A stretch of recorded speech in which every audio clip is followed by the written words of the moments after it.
number one.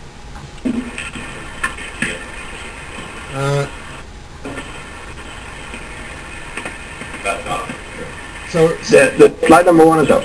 Okay, so Steve, just say slide number one as to confirm that you're on that slide. All right, so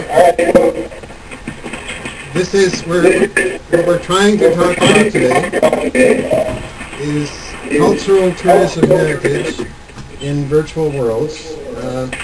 So as I already had mentioned to this audience, the interest, and I got this interest from Frank Go, but I should acknowledge that I'm regarding this from the perspective of technologist. My background is in information technology, and I'm very interested in international applications. So I acknowledge that the audience is probably much more expert in the area of tourism than I am, so I would hope that this presentation could be a kind of discussion and a collaboration between us. The presenters today are myself, that's Ronald Lee, and the other is this good-looking fellow in front of you there, Manfred Zielinski. Next slide, slide number 2, please.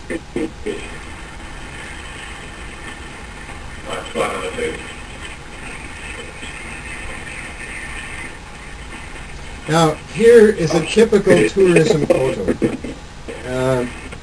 I'll give you a hint that this is in Greece.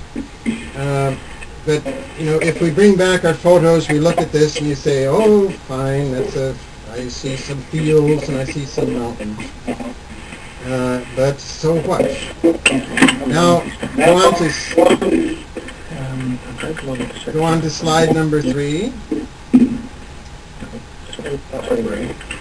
If any of you, there's a movie out now called 300, and there's also a video game of that movie. Do any of you know, based on this clue, where did that battle take place? Persia. Frank, you're right. It was against the Persians, but where did it take place? Oh, actually in Greece, right? Thermopylae. Thermopylae. Very good. Very good. Frank gets an extra point for that. So this is a very famous battle. The location, as you saw in the previous slide, is a photo of Thermopylae, where 300 Greeks, they're actually Spartans, stood off an army of 15,000 Persians.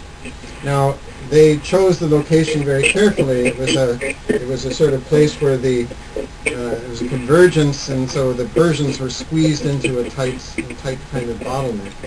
But it was a very famous battle, and of course the 300 fought to the death. But they managed to hold back, slow down the Persians enough that this was eventually the key turning point where Greece was able to fight for independence from Persia. Now, knowing that story, and if you see the movie or if you can play the video game, you then have a much more graphic or intense interpretation of the things that you see. Slide number 3.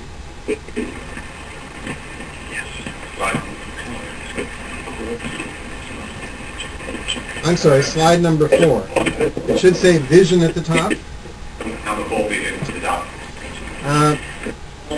So the view taken in this presentation is that the cultural heritage tourism experience will be improved and enhanced if the visitors can have a prior background knowledge about the places that they visit.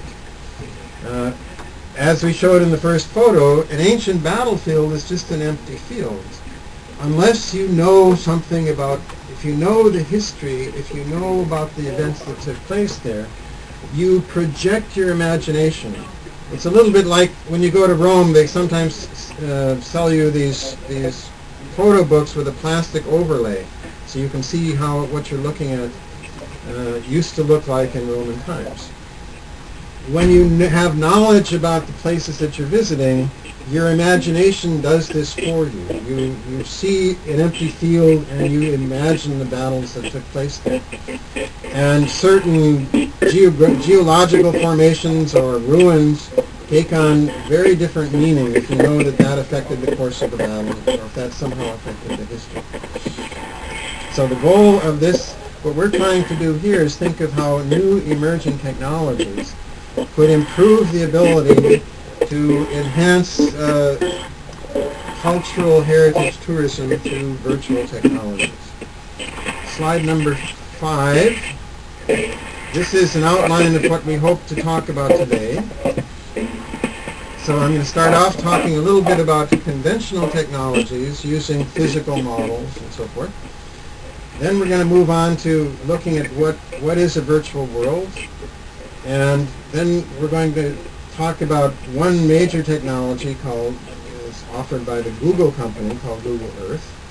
And that's not only views, it's not only geography, you can actually see constructions of cities there.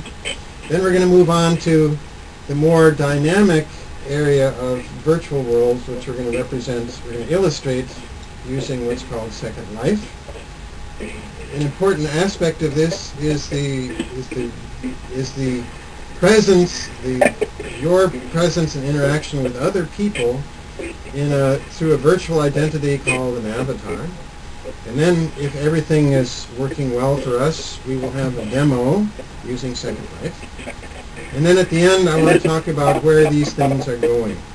And the coming 3D internet, which is actually coming quite fast, and opening it up to broader discussion.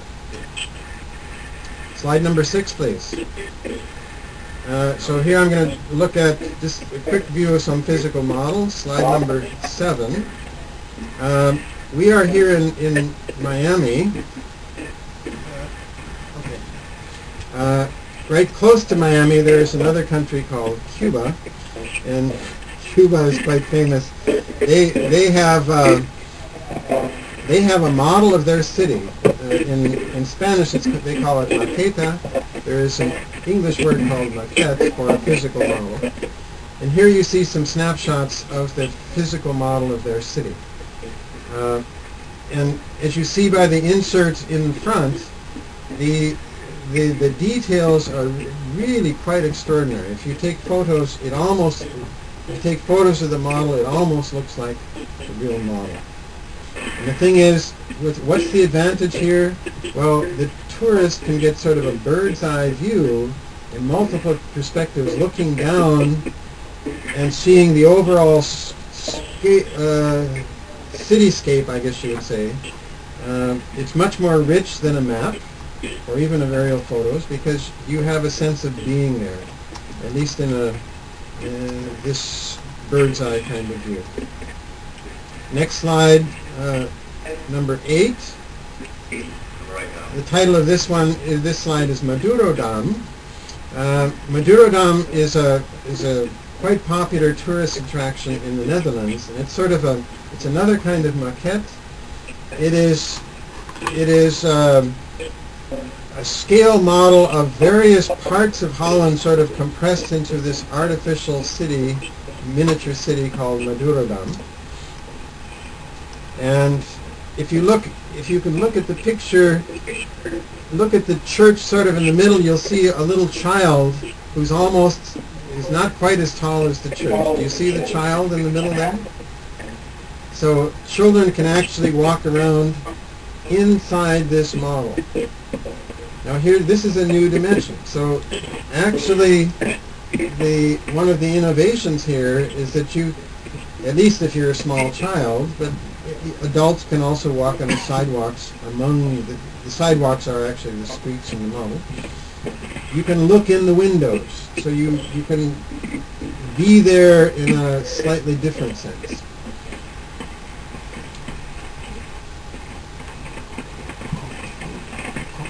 You have your audio recorder.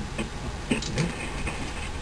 I was just asking my colleague to make the audio recording from this side. The next slide. Have any of you been to Rome? I'm sure most of the audience has. Huh? Hello? How many of you in the audience have been to Rome? Have you seen this scale model? In Rome, they have a quite famous maquette, a scale model of the city.